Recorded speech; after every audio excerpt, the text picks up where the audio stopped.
আমরা মূলত আমাদের ক্যাম্পাসে যে শাকিব হত্যা হয়েছিল মূলত তার দাবিতে হচ্ছে আমরা রাস্তা অবরোধ করছি। আমাদের একটাই দাবি হচ্ছে যে আসল খুনি তাদেরকে ধরা হোক।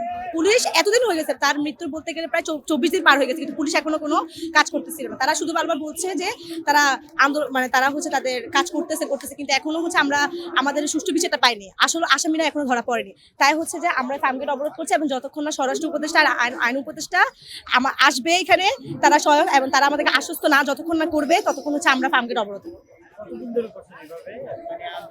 আমরা হচ্ছে মূলত সাকিব গত 6 ডিসেম্বর তার উপর হামলা করা হয়, এবং সে 4 দিন যাবত হচ্ছে আইসিইউতে ভর্তি ছিল, এবং সে হচ্ছে গত 10 তারিখে সে মৃত্যুবরণ করে। আর তার পরের দিন 11 তারিখে হচ্ছে আপনারা সবাই জানেন যে আমরা ফার্মগেট অবরোধ করি, এবং তখন প্রশাসন আমাদেরকে আশ্বাস দেয় যে তারা হচ্ছে যে আমাদের দাবিটি পূরণ করবে। তারা হচ্ছে 24 ঘন্টার মধ্যে আসল খুনিদের গ্রেপ্তার করবে, কিন্তু 24 ঘন্টা পার হয়ে গেছে, এমনকি 72 ঘন্টা পার হয়ে গেছে, তারা হচ্ছে যে আমাদের দাবি তারা পূরণ করেনি। এবং এই জন্যই মূলত হচ্ছে যে আমরা হচ্ছে আবার ছাত্রছাত্রীরা আজকে আমাদের পরীক্ষা চলছিল, আমরা পরীক্ষা সবকিছু বয়কট করে আমরা হচ্ছে যে অবরোধ করি।